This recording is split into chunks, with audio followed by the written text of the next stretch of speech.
Ieškai, kas atsakingas už visas tavo problemas gyvenime? Aš pasakysiu tau. Tai yra akmenys. Yra 3 didžiausi melai, kuriais tiki lietuviai. Balta lietuvis, vanilinis meo ir ryto pergalė. Bet aš nenoriu daryti video apie juos, man tiesiog kietai skambėjo, 3 didžiausi melai. Todėl štai 3 kiti didžiausi melai. Akmenys vidury kažko ir akmenys ant kalnų. Tau čia skamba kaip niekas? Wow, aš asmeniškai kreipiausi tave. Wow, aš net pats nustebau. Ar tau neįdomu? Tau nepatinka akmenys? Tau kažkas neaišku? Kas tau yra? Kas tau? Pirma, puntukas nėra tikras. Aš žinau, aš buvau tenai, aš iš Anykščių. Visų pirma, puntukas nėra didžiausias akmuo Lietuvoje, nes jis yra riedulys. Bet ir ką reiškia riedulys? Ir jis tik antras didžiausias riedulys. Didžiausias akmuo turi žiauriai daug keistų kontroversijų. Bet kad viskas būtų aišku, aš turiu pradėti nuo savo gyvenimo istorijos. Aš vargšas gimiau Mažeikios Lietuvos pakrašty ir drįstu save vadinti žemaičiu. Vaikystėje mes amžiną varydavom unkapų į įlokius. Tas ir miestelis netoli Mažeikiai. Didžiausias kulis Lietuva palikdavo kairę pusę. Bet aš vieną kartą esu ten nuvykęs. O didžiausias akmuo Lietuvoje yra Barstyčių skliaustelios Puokės akmuo. Bet su juo yra keletas problemų. Tai jis labiau Puokės ar Barstyčių akmuo. Kai nueini į Barstyčių Wikipediją, čia rašo, jog Barstyčių įžymybė didžiausias Lietuvoje Barstyčių akmuo. O Puokės Wikipedijoje rašo kaimo įžymybė Barstyčių akmuo. Kažkaip per daug įžymybių. Nežinau, kaip jums atrodo, bet pagal žemėlapius akmuo labiau priklauso Puokės kaimui. Ir man atrodo, kad tiesiog Barstyčiai didesni ir jie su savo ego išstūmė Puokę į skliaustelius. Bet blemba, tobulai skambėtų, būtų 2 didžiausi akmenys - Puokė ir puntukas. Big pipi. Jezus, ar dabar 20 metai? Kas pas mane per bairiai? Kas šitą rašė?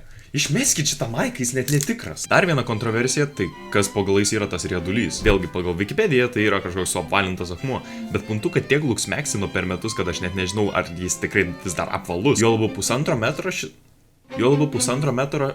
Kodėl taip sunku ištart? 1,5 metro šito akmens yra po žeme. Tai puntukas galimai paslapčia visus mogina. O kalbant apie Puokės riedulį, kas čia per plytą? Per kurią dalį jis apvalus? Realiai vien dėl išvaizdos puntukas yra labiau populiarus, o dar plus ten geresnė turisto atrakcija nei kažkoks kaimas random Žemaitijoje. Kalbant apie Žemaitiją, ar žinojot, kad Europos centras yra Žemaitijoje? Nes ar žinojot, kad Žemaitija yra tokia Lietuvos dalis? Na, wait, netgi tokia dalis? Fuck it, visa Lietuva yra Žemaitija. Taigi, Europos geografinis centras yra prie Vilniaus, šalia tokio miesto Purnuš.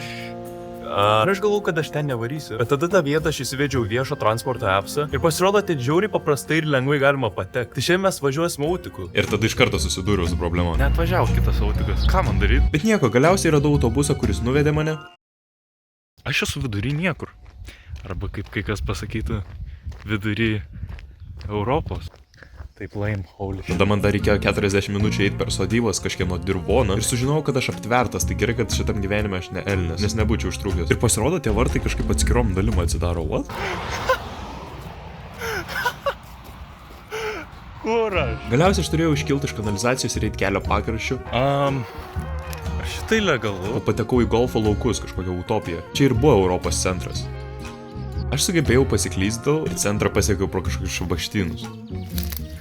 Ai, va takas buvo.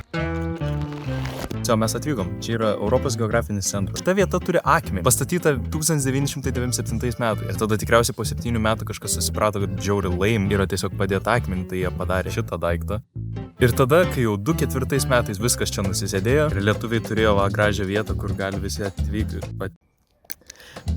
atvykti į Europos centrą, pasigrožėti šitą vietą tarp golfo laukų pasirodo. Ir būtent tada prancūzai nusprendė sušikti viską. Ir jie pasakė, Tai aš biškai domėjaus tokių straipsnių.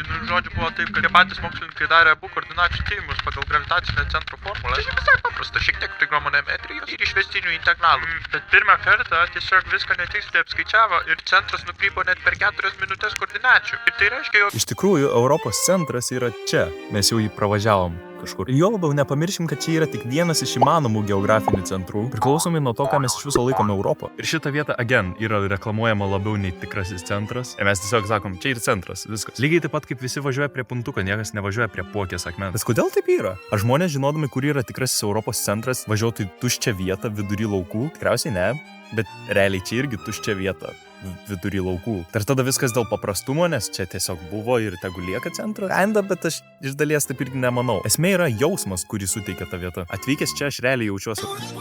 Man nerūpi skaudi tiesa. Gal tikras vidurys tenais turėtų būti. Realiai tiesa pasidaro netokia svarbi. Tai istorija, kurią mums duoda, jinai skamba įdomiai. Tiesiog šitą vietą garsiai rėkia. Centras tu esi. Bet didžiausias melas, kurį man teko išgyventi gyvenime, yra aukščiausi Lietuvos kalnai. Tiksliau, reikėtų jos vadinti kalvom. Čia jau pirmas melas. Kadangi, kaip jau sakiau, aš gimiau Lietuvos pakrašty Žemaitijoje, tai man sakydavo, kad aukščiausia kalva Lietuvoje yra prie Telšių. Šatrijos kalnas. Kai aš užlipau į jį, po poros metų supratau, kad tai nėra aukščiausias kalnas ir per 6 metrus aukštesnis yra Medvėgalis, į kurį aš taip pat užlipau. Bet matot, koks aš depresuotas šitoj foto? Taip yra todėl, kad aš žinojau, jog Medvėgalis yra aukščiausias kalnas tik Žemaitijoje. Mažiausiai Žemaitijoje. O visoje Lietuvoje aukštojas aukštesnis per 60 metrų. Ir ten aš nevažiavau su autobusais, nors pasirodo irgi galima, bet aš ten nuvažiavau su mašina. Būdamas Passenger Princess. Iš tikrųjų keista čia užlipti kalną, kadangi visas regionas jau yra aukštai, nes jau čia lyg siektum kažkokios vienos viršūnės. Mes tokie nusivylę buvom, tipo, ten lyguma, ten užvažiuoja viskas ir jau ant kalno. Ir štai mes pakilom. Aukščiausia Lietuva Lietuvoje. Not. Iš tikrųjų čia yra Juozapinės kalnas, kurį anksčiau žmonės laikė aukščiausiu, kai jis iš tikrųjų yra net ne antras, o trečias didžiausias Lietuvoje. Ir jo aukštis yra 292,7, o 0,9,83. Tai gerai, dabar iš tikrųjų varom prie aukštojo. Jie labai šalia. Tipo net yra šitas kelio ženklas. Į jį patekti dar keiščiau, nes čia tiesiog turi praeiti pro kažkieno sodą. Svagūnai, jau. Ir kai pakyli, žodžiu, čia labiausiai laimė experience. Man rodos, ne nuo tos pusės pradėjau skaityti, nes nesuprantu, kas skaito. Ai, aukštojas beje yra Baltų dievas. Šitą kalną pavadino pagal Baltų dievą. Bent jau buvo apžvalgos bokštas, kuris irgi gan žemas, šitos pušys aukščiau už mus. Aukščiausias kalnas žmonės. Kalva.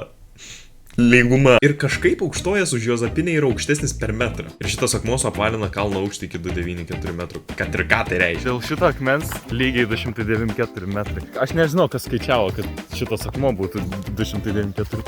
Bet čia yra skaičius. Kad būtų galima akmenim keisti aukštį. Jeigu taip, tai aš galėčiau paimti šitą akmenį, nuritinti 10 km link antros aukščiausios Lietuvos kalvos ir jinai taptų didžiausia Lietuvos kalva. Kalva? Aš net nekalbu apie tą Juozapinės akmenį, kuris tikrai aukštesnis nei metras ir kuris vadinasi kyla aukščiau nei aukštojas. Nuo kur jie skaičiavo? Nuo šito akmens? Nuo čia? Nuo kur jie skaičiavo? Nebent jis yra įskaitomas į tos 292 o į kablelis, nu į tos metrus. Taip aš tikiuosi, kad jis skaitomas, nes jeigu ne, tai man atrodo, kad šita random nepavadinta kalvelė yra aukštesnė už Juozapinę. Geodezinis ženklas saugomas valstybės. Ups. Ar čia skaitos Juozapinė 2.0? Kodėl viskas taip confusing? Ar čia realiai kažkas supylė žemę tiesiog ir padarė aukštesnį kalną? Net ir aukščiausios kalvos Lietuvoje neturi tikslaus apibrėžimo ir viskas per suknistus akmenis. Kas yra gana absurdiška, kad viskas taip reliatyvu. Atrodo, kad į Medvėgalį kopti sunkiau nei aukštoje, nors jie skiriasi per 60 metrų, o 3 pačios didžiausios kalvos skiriasi per 60 cm. Ir tai, jog Juozapinė turi išeiti iš istorijos, nes jos pasiekimas vos mažesnis. Tipo toks didelis pasiekimas, bet dėl tokios smulkmenos jis toks bevertis. Vienintelė priežastis, kodėl Juozapinė žinoma, nes čia buvęs aukščiausias kalnas. Ir todėl net Kruopynė nėra tokia populiari, nes tai tik antras ir niekad nebuvo pirmas. Bet žinoma, nepamirškim to, kad aukštojas visus tuos metus buvo geriausias, bet tiesiog nepripažintas ir jo pasiekimas laukia pelnyto pripažinimo. Kaip gražu. Saknis, tai ten nieko nėra. Ten lyguma.